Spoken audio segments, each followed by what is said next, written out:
صاحب ہیں اور ہمارے پولیس صاحبان ہیں، یہاں چند لوگ تھے، ہم معلوم ہے 12 پوائنٹ بہت اچھے پوائنٹس بتائے تھے. انفارچونیٹلی وہ آج نہیں آ سکتے. کیا مقصد کیا ہے؟ دعوت دیے تھے لیکن دوسرے کام سے مصروف ہیں، آ نہیں سکے.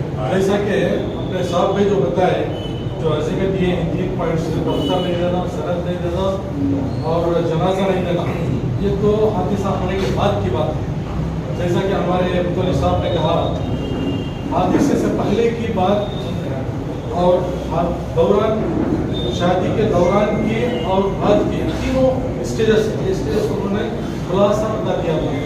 یہ آپ کو پتہ نہیں ہے 12 پوائنٹ ہے، اس میں 13ویں پوائنٹ میں ایڈ کرنا چاہتا ہوں. چند پوائنٹس مجھے یاد ہیں. افروز صاحب نے اس وقت ہے، افروز صاحب نے ڈیٹیل 12 پوائنٹس شاید ان کو یاد ہوں گے. 12 پوائنٹس میں یہ تھا، پہلا اسٹیج کیا ہے، دفتر دینے سے پہلے لڑکی اور لڑکا دونوں کے گھروں والے پہلے آ کے، یعنی کہ شادی کل ہے تو آج نہیں آنا چاہیے دفتر صنعت کے لیے، یعنی کہ NOC کے لیے، وہ بہت پہلے آنا چاہیے. جیسا کہ شادی میں کراتے ہیں اور پکاتی کو جیسا اپنا ایڈوانس میں بتاتے ہیں، اسی طرح صنعت کے لیے بھی ایک کم سے کم 1 ماہ پہلے آ کے متولی حضرات سے، یعنی اپنے ذمہ داران سے آ کے اس کے بارے میں مشورہ کرنا ہے. تو اس مشورے میں اپنے مولانا صاحب یہ بتائے تھے کہ فرسٹ سوال یہ پیدا ہوتا ہے کہ جہیز کا لین دین ہے کیا، یعنی کہ ظاہری اعتبار سے. تو وہ اس کا یہ کرنا چاہیے کہ وہ جہیز اگر نہیں ہے تو ہی دفتر دیں گے، اور اپنی بیٹی کو اپنی مرضی سے اگر دینا چاہ رہے ہیں تو ان کی مرضی ہے یا پیچھے سے کر رہے ہیں، وہ اس کا علم ان کو ذمہ داران کو نہیں رہے گا. تو پہلی یہ شرط انہوں نے رکھی تھی. اور دوران شادی ہونے کے بعد بھی اگر بچی کو کچھ مسئلہ آتا ہے، بچی ہو یا بچہ ہو، دونوں میں کوئی مسئلہ آتا ہے تو وہ پہلے اپنے والدین کو بلا جھجک بتانا چاہیے. ابھی آج کیا ہوتا ہے، جیسا کہ گھروں میں ہے، شادی کر دیے، ڈولی میں جائے گی، جنازہ کے ساتھ آنا ہے، یہ سسٹم کو ختم کرنا ہے. ہم اپنی بچیوں کو ہو یا بچوں کو ہو، اخلاق پہلے جو ہے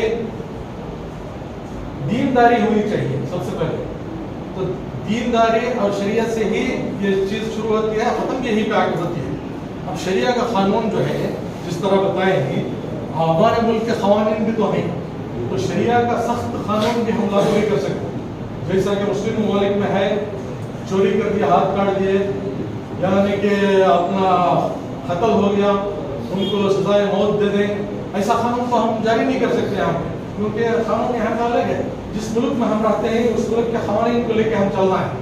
ابھی آپ لوگوں کو بہت سارے لوگوں کو معلوم ہونا چاہیے کہ جولائی 1 سے 3 قانون آ گئے ہیں، نئے قانون گورنمنٹ بننے کے بعد.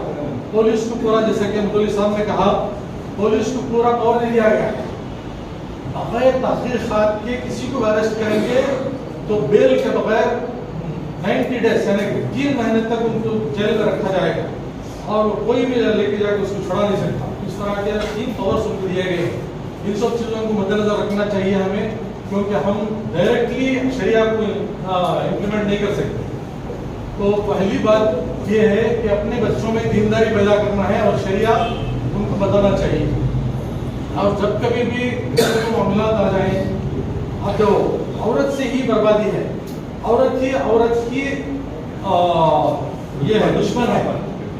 مرد چاہے دوری کو روکے، جہیز کو روکے، مگر عورت کہے گی ارے ہمارے سماج میں کیا بولیں گے، سوسائٹی میں کیا بولیں گے، معاشرے میں کیا ہوگا، کچھ تو لینا ہے تو کچھ تو لیں گے. اور دینے والا بھی ڈر مر کے جو ہے اسی طرح دے گا. جیسا کہ ہمارے سروجن بابو صاحب نے کہا، سب سے پہلے ہمیں رکنا چاہیے. ہم یہ سوچتے ہیں دکھاوے کے لیے ہو یا اپنی بچی کے لیے ہو، ہم زیادہ سے زیادہ دینا چاہتے ہیں. تو مالدار لوگ ہیں، اب مالدار لوگ تو دے دیتے ہیں، غریب لوگ کہاں سے جائیں گے. اب ان کو دیکھ کر جو ہے غریب لوگوں میں بھی ڈیمانڈ آ جاتا ہے. وہ بھی چاہتا ہے، چاہے کولی کرنے والا ہو یا رکشہ چلانے والا ہو یا اپنے فٹ پاتھ پہ وینڈر ہو، جو بھی ہو، تو وہ بھی جو ہے اس مسئلے کو لے کے وہ بھی کچھ مانگنا چاہتا ہے. دینے والا بھی جو ہے اپنی بیٹی کو دینا چاہتا ہے. تو ان سب چیزوں کو ہم اپنے طرف سے پہلے ختم کرنا چاہیے. جہیز کی لعنت کو جو ہے ختم کرنا چاہیے. اور جو لوگ، میں کسی کو پوائنٹ آؤٹ نہیں کر رہا ہوں، فار ایگزامپل مثلا ہم بڑے بڑے شادی محلوں میں شادی کرتے ہیں، جیسا کہ